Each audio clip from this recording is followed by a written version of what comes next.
No problem.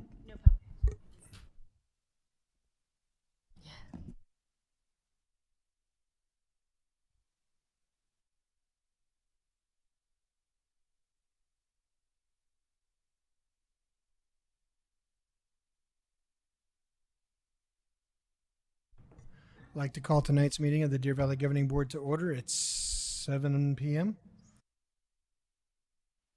Let the roll call show Mr. Carver and Ms. Simichek are here in person. Mr. Botfield is telephonic. Dr. Pack and Mrs. Fisher are absent. Dr. Z, would you be so kind as to give us the Pledge of Allegiance, followed by a moment of silence?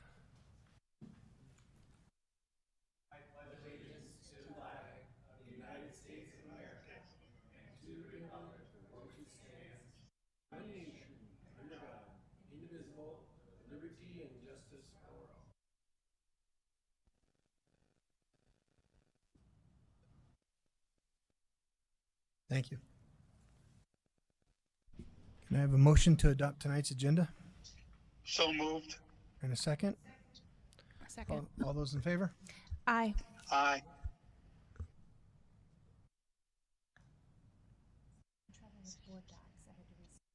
Give me 1 second.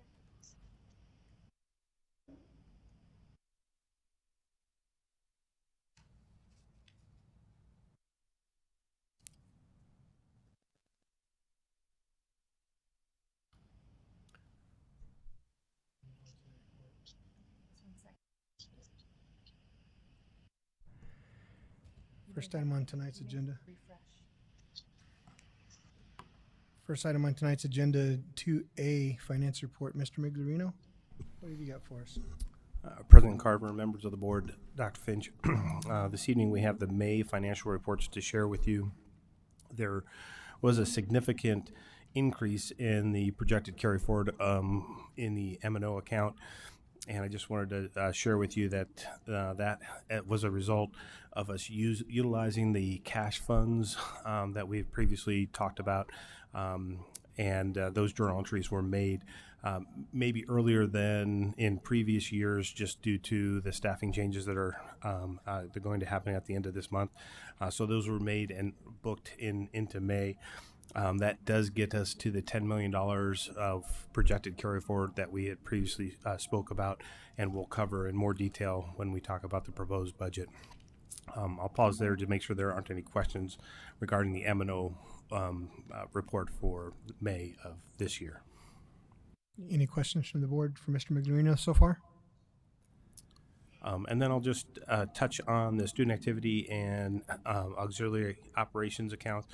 May ends up being a month, especially that last week of May, where there's a lot of cleanup activity that's happening. So you're going to see some variations in the dollar amounts, even some negative revenue as things are getting corrected with those accounts. But I was told as of last week, all of the accounts have a positive balance with in them as of a week ago. And so May ends up being a month where there's a lot of transactions, a lot of cleanup transactions for the year. So I don't want them to be alarmed, any of that data to appear alarming. Just wanted to make that note, and then we'll certainly provide additional information for the month of June. Well, somebody will, right?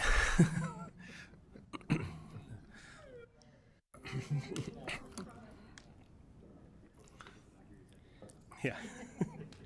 Is that all you've got for us on the finance report, Mr. Miglorino? That's all the information I had to share. Okay. Any further questions from Mr. Miglorino on the finance report?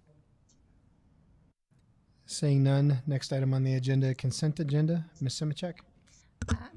I move that the governing board approve consent agenda items 3A through 3K. Is there a second? Second. All those in favor? Aye. Aye. Aye. Thank you, Ms. Taylor. On to the next item, action item 4A, approve employee professional development. Ms. Simichek?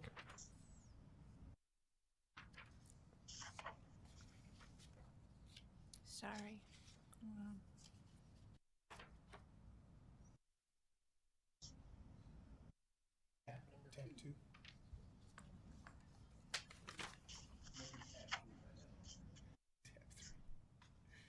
Sorry. Okay, sorry. I move that the governing board accept the administration's recommendation to pre-approve the agenda as presented. No. I move that the governing board approve all employees' professional development AGCCE. Second the motion. All those in favor? Aye. Aye. Aye.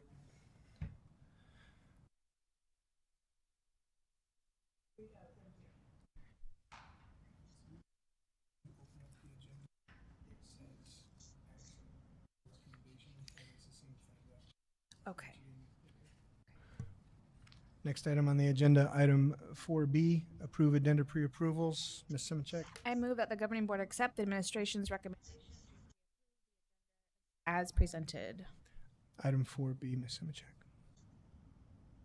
Second.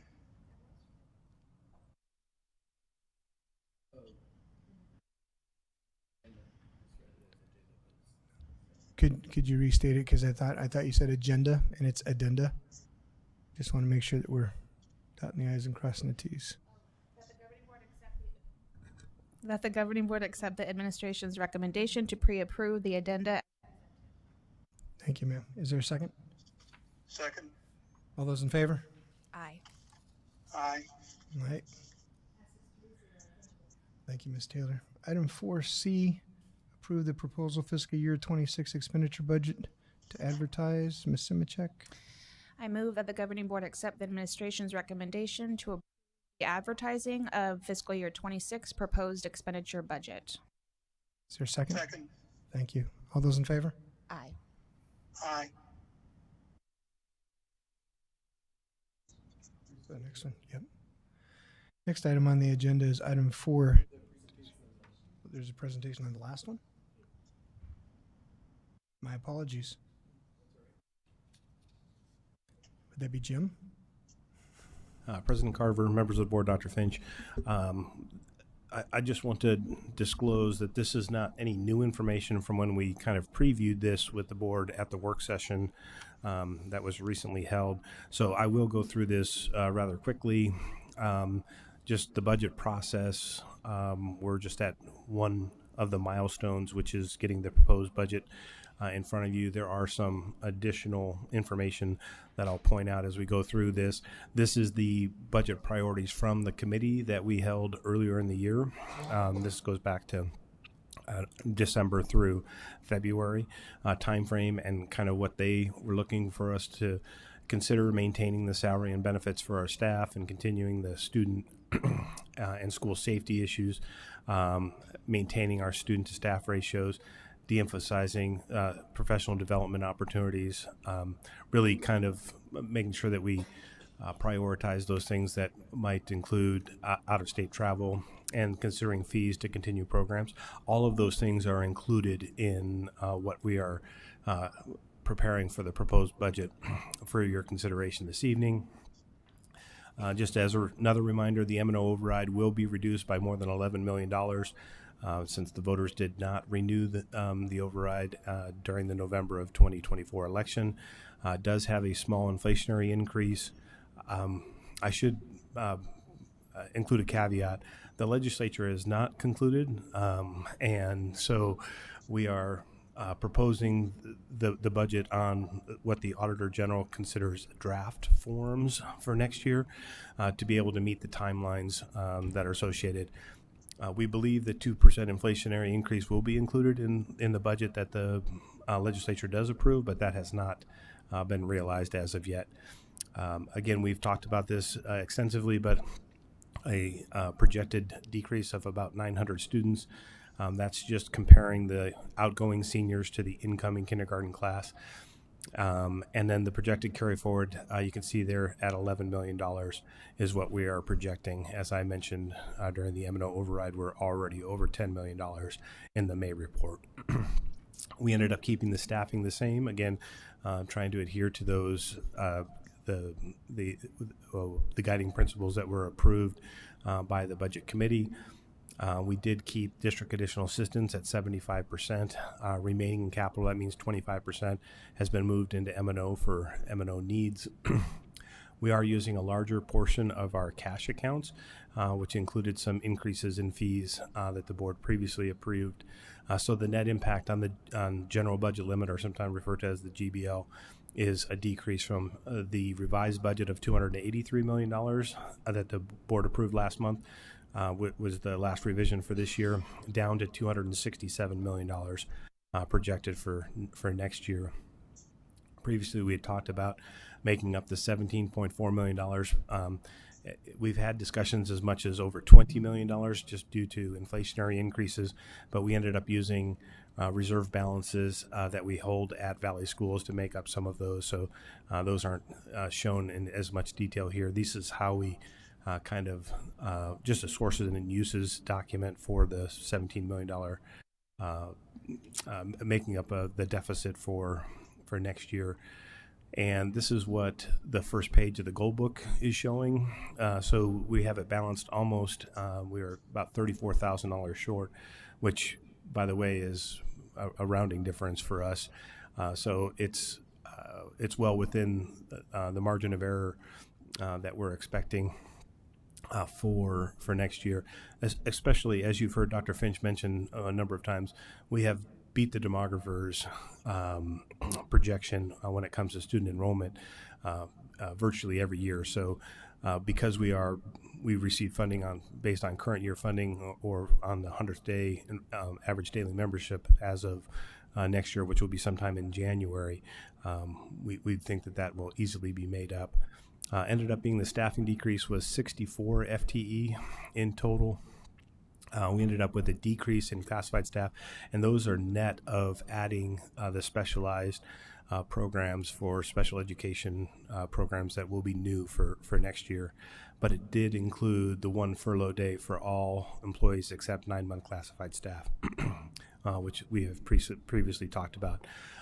Nothing really has changed on this page, so just some slight changes and some of the use of the reserves, balances, and where we stand when it comes to things like utilities and liability insurance. But this page did not change from when we previewed it. Likewise, neither did the tax rate. So I'll go through this rather quickly. We are projecting a decrease in the tax rate, largely due to the reduction of the M&O override, and what that ends up being is about 7 cents on the primary tax rate, which is not affected by the M&O override.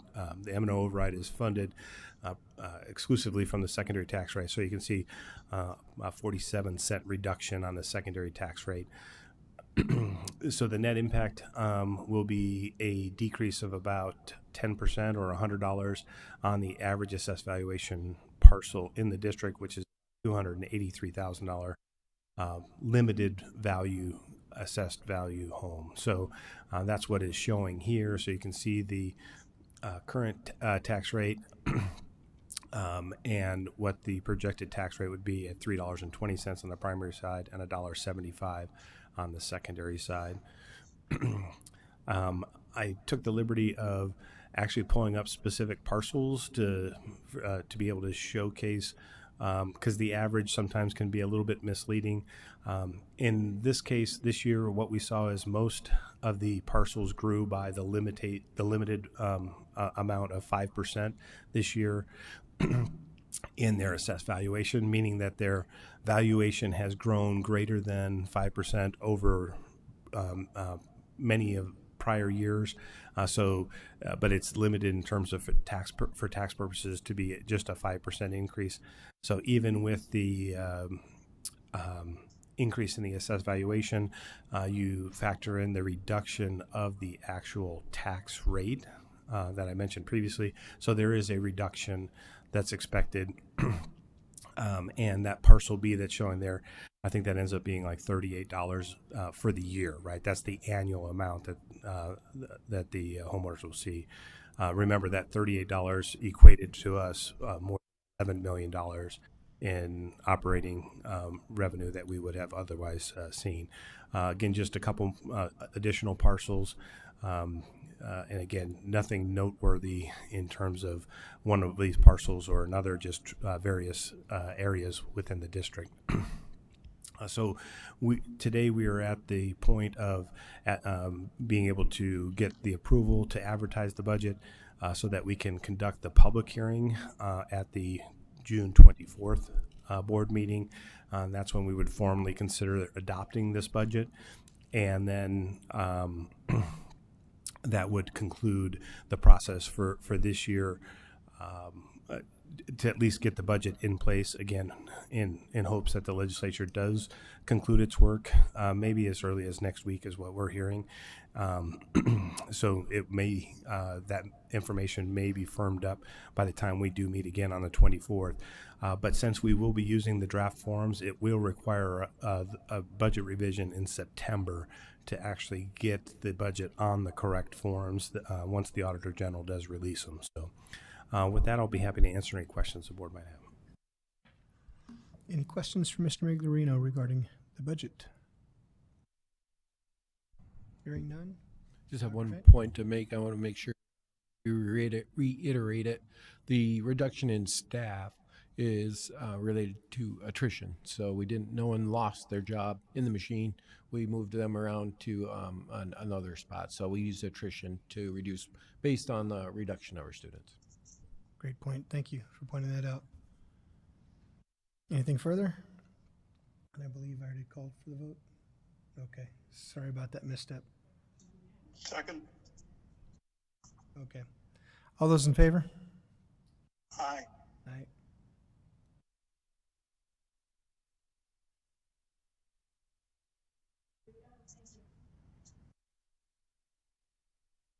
Okay, next item on the agenda, item 4D. I move that the governing board accept the administration's recommendation to approve job order contract JOC with Skyline Builders for sand volleyball courts at Barry Goldwater High School and Boulder Creek High School through a SAVE contract number AC0N20722A. Is there a second? Second. Mr. Miglerino? President Carver, members of the board, just very quickly, two of our high schools do not have sand volleyball courts, both Boulder Creek High School and Barry Goldwater High School.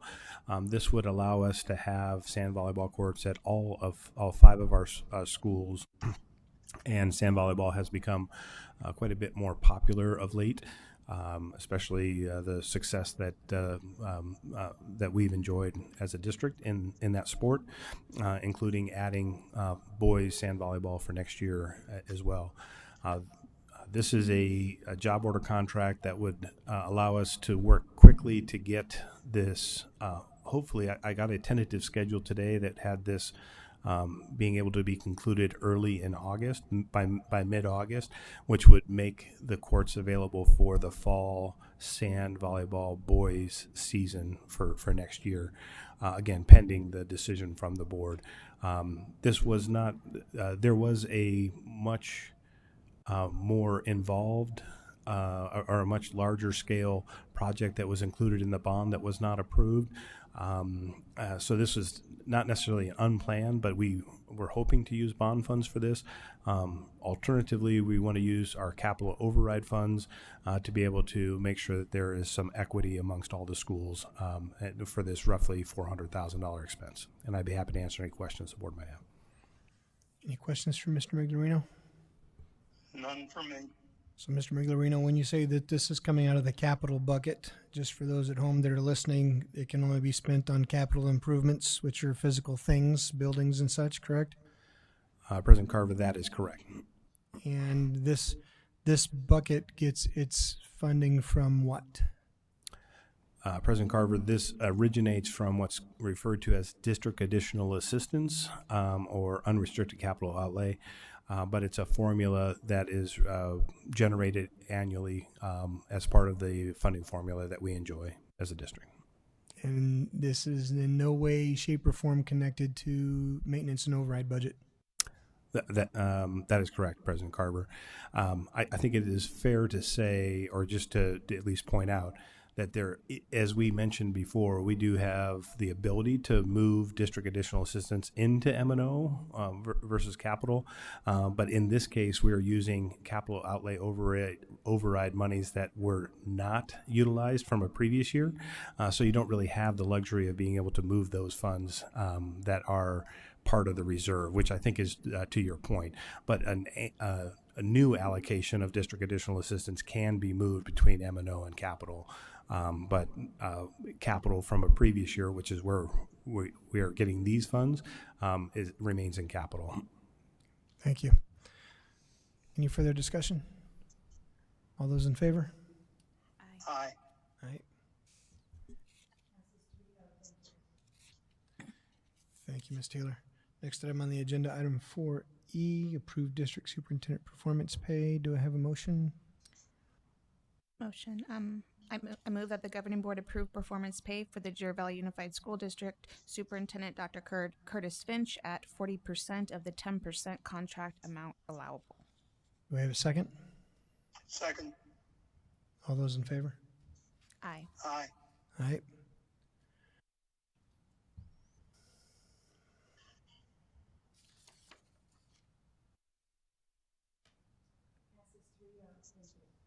Thank you, Ms. Taylor. Next item up is item 4F, approved school year 2026 superintendent goals. Ms. Simichek?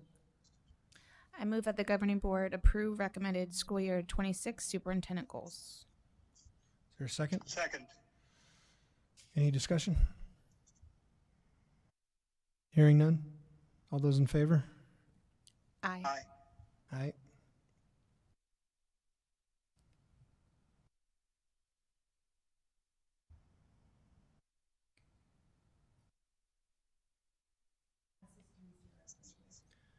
Thank you, Mrs. Taylor. Next item up on the agenda, item 5A, Mr. Miglorino.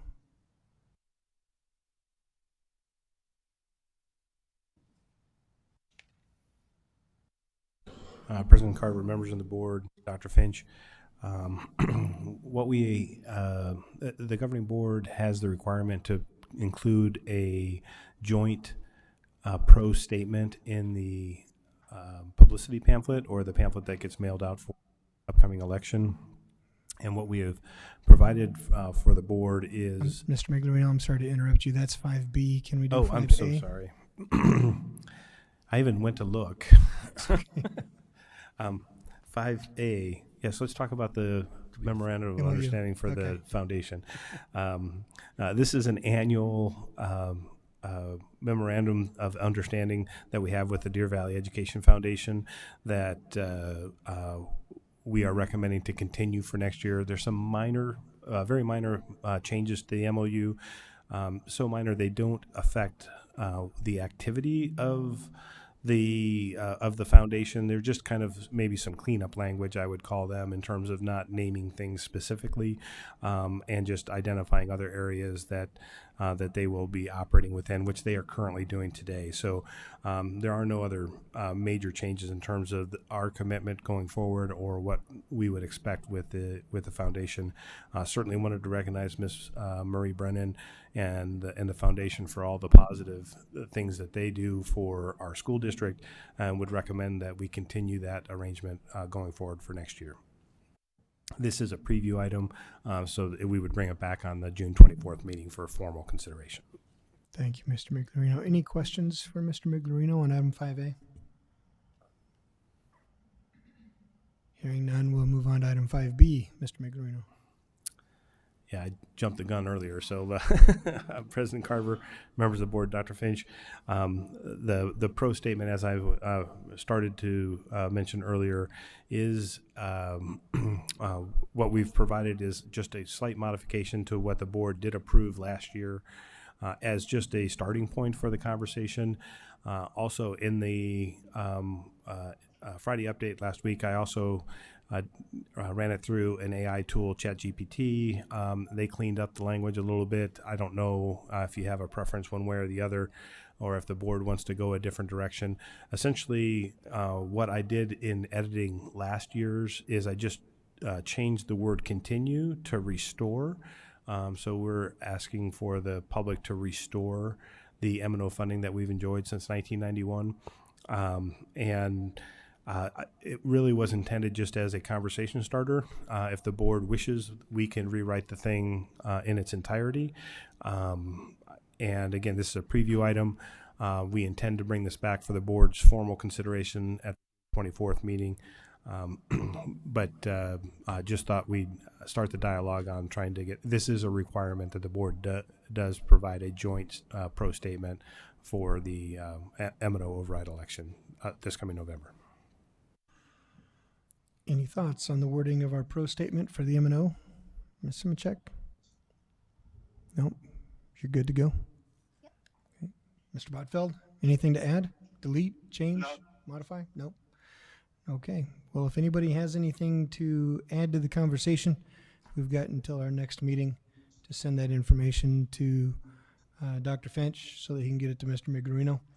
And we will look at this next time. Thank you, sir. Appreciate it. Yeah, just one last point of noting out that the statement is limited to 200 words, and I think it's right at 198 words right now. So we're real close. And I don't know how they treat hyphenated words, so it could be even closer to 200. But just a point worth noting. But again, I know there are people that are much more astute with the English language than I am. I'm the numbers guy, remember. So I don't have any pride of authorship, and if there is a suggestion, we would welcome that to be able to have it reflect what the board's wishes are. I appreciate that. Thank you, sir. Next item on the agenda, item 5C, preview the fiscal year 2026 insurance proceeds plan. Mr. Miglorino. President Carter, members of the board, Dr. Finch, this is an annual agenda item that we consider.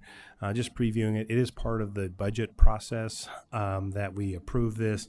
I think that our proceeds from our insurance proceeds are expected to be under $100,000, so it's probably not even necessary that we go to this extent.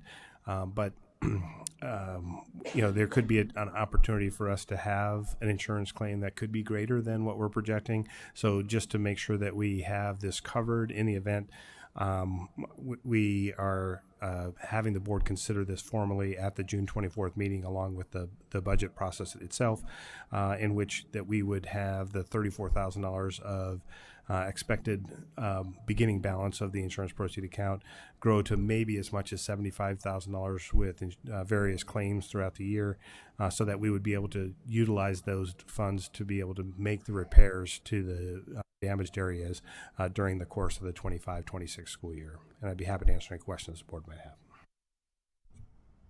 Any questions for Mr. Miglorino? None. So, Mr. Miglorino, help us understand what type of insurance is this, and how do we end up with the 34? Where does the 41 come from? President Carver, those are great questions. The 34 are from previous insurance claims that we submitted to our insurance, which is held through Valley Schools Insurance Group. And it's a little incestual, I'll say, because we are self-insured, but we do impose we self-impose a deductible to be able to help manage claims. And so there are times when we'll submit a claim, and then our staff will rectify the issue ourselves. So there could be additional residual amounts, and that just is accumulated over time. And then there could be even larger claims, or even restitution, or we have co-insurance for claims over a certain dollar amount. If there was a large claim, for example, this happened during the year when we had the hail damage that affected virtually every one of our campuses back in 2010. So there could be subordinate. This is not a good day for me to remember big words. So there could be payments from the reinsurers for excess coverage that we might experience if we were to receive a large claim. So that's where the additional $41,000, the $34,000 is just years of accumulation from claims in which likely we were the one that rectified the situation from a claim that we submitted to Valley Schools. So the $34,000 we have in a bucket, And the 41,000 is a projection just based on the crystal ball. Correct. Okay. Thank you very much. Any other questions for Mr. Miglerino? None. Nope. Okay. Thank you, Mr. Miglerino. Appreciate that. I know you're not feeling well, so thank you for giving us your time. Any public comment? No public comment tonight. We'll go on to item 7A, Governing Board Reports. Ms. Simichek, would you like to kick us off? Sure. Excuse me. I wasn't able to be here at the last meeting, so just wanted to share my wonderful experience attending the high school graduations. A special thank you to the district for letting me hand my daughter her diploma when she graduated from Barry Goldwater. It was a really special moment for the two of us, so I just want to say thank you. Really appreciate that. I also, kind of outside of this role, but very connected, I had an opportunity to go down to Four Peaks Brewery in Tempe and pass out teacher supplies for teachers all across Arizona. They opened that up. This was their 11th year of doing so. I kind of found out more toward the last minute, so next year I hope we can kind of publicize that more for our go down there and they grab a bag and fill it with all the supplies. So it's a really wonderful program. So thank you to them, and thank you for inviting me to do so. My daughter's attending extended school year at Vista Peak, so I've been able to drop her off every morning, and she is very much enjoying herself. Special thank you to all the staff down there, not the teachers, the paras, the entire office staff, the nurse. Everyone there is just it flows so smoothly. It's really wonderful. So really grateful to have those programs for our students who need that extra support over their summer. So thank you for that. Beyond that, I really don't have a whole lot. I don't use this spot up here as a place to divulge personal information and things like that. But I did want to reach out because I do not involve myself in social media. What I do sometimes get are screenshots from different people who try to feel that I should be kept in the loop, and I don't want to use this platform for that, but I do, since I don't respond to those types of things, I do want to address that community member. They know who they are. For bringing my personal information onto here as a board member, my job is to make good decisions for our students. As a state representative, my job is to make good decisions for our state, and proper funding has nothing to do with my family life. And to take that and post that on social media and bring up an experience that I had during my election and bring up that negative negative moment and to relive that and share that, I just, shame on the community member who has the time to actually spend looking up people's information and trying to, present it on social media to make them look bad. Whether I'm married or divorced, it has nothing to do with the way that I make the decisions for our kids here.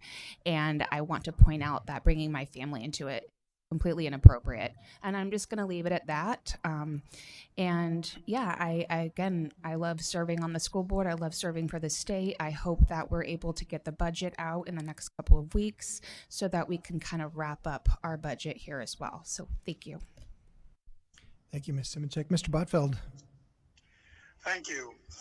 First, I'd like to say thank you to Sheila Taylor for all her help today. It was appreciated. Second, I would like to let everybody know that the graduations that we attended for the high schools and the middle schools were sensational. And on that note, I pass the baton to you. Thank you, sir. So in our last 2 weeks since we were all together, I was able to attend the Taiwanese summer camp that was put on at Boulder Creek High School this year. And for those of you that don't know, that program has been ongoing with our sister cities program in the city of Phoenix for 29 years. It's the third year that DVUSD has hosted it, and in the 3 years that DVUSD has been the host, we've had 300 plus students every year. And these kids in 4 days, so last year when I went to the celebration, this was only going on for 4 days, but in 4 days, they learn more about the culture from China than you could ever possibly imagine. They learned art, they learned music, they learned the language. It blew my mind how much these kids learned. They put on dance performances. There were some drums, there were fans, there were flags, there were dragons, there were lions, everything up on the stage. And it draws a lot of attention and notoriety to the district to be involved in such a great thing. We had Congressman Andy Biggs was there to say a few words to the kids and to the organizers, as well as Vice Mayor Ann O'Brien. And it really is a big to-do. I made a selfless plug for Gavel and Peak while I was up there, because all of these people obviously enjoy this amazing opportunity that's afforded them in the Deer Valley Unified School District. And for those of you that are keeping score, we're trying to make sure that our program stays in effect at Gavel and Peak. And the only reason that it is currently under consideration is due to lack of enrollment. No other specter or boogeyman out there is leading that conversation.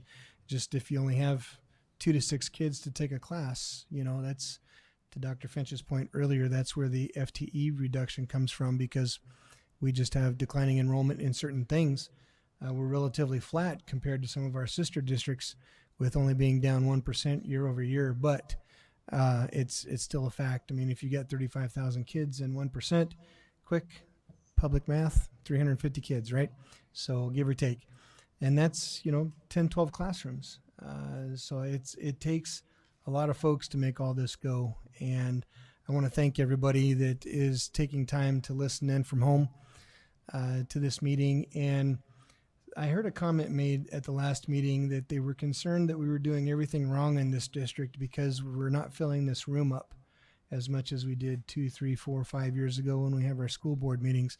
And I've got to tell you, generally people only come when they have something that they want to get on you about, to be honest, right? So I take that as a positive affirmation that we're doing more right than wrong when the room's not full, when we don't have 10 speakers. But I want the community to know I will not object if you decide to come down here and say good things about the district or the administration, or I don't know, maybe a board member once in a while.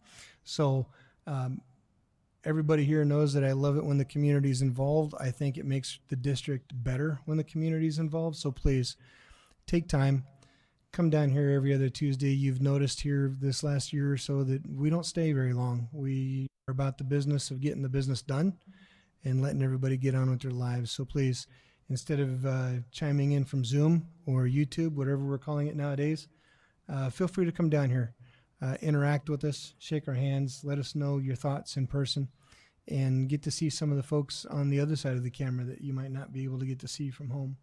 And with that, Dr. Finch. I just wanted to wish Dr. Pack a speedy recovery. I believe she had her surgery yesterday, so no news is good news, I guess. So I think I've heard nothing but crickets there. So I did text her and didn't hear back. She's probably busy at the moment. So we wish her a speedy recovery. I know that her and Ms. Fisher went up north to the ASBA conference. I think Ms. Sheila was there as well. Got a chance to sit in new board member orientations, trainings, those kinds of things. So I think the conference went well. Ms. Sheila said it went well. I also want to chime in on the Taipei culture camp. That this will probably be our future. We'll probably be the ones that will always host it, and the reason is TSMC. That the Taiwanese Semiconductor Manufacturing Company will create a space where Arizona is on the international map, and they are the big brother of Intel and 4 times the size. So we currently have about 400 students from Taiwan in our system, and we project more over time, as you will see another Anthem come out of the ground right around that factory. And with President Trump dropping in another $100 billion on it, it's going to be a player.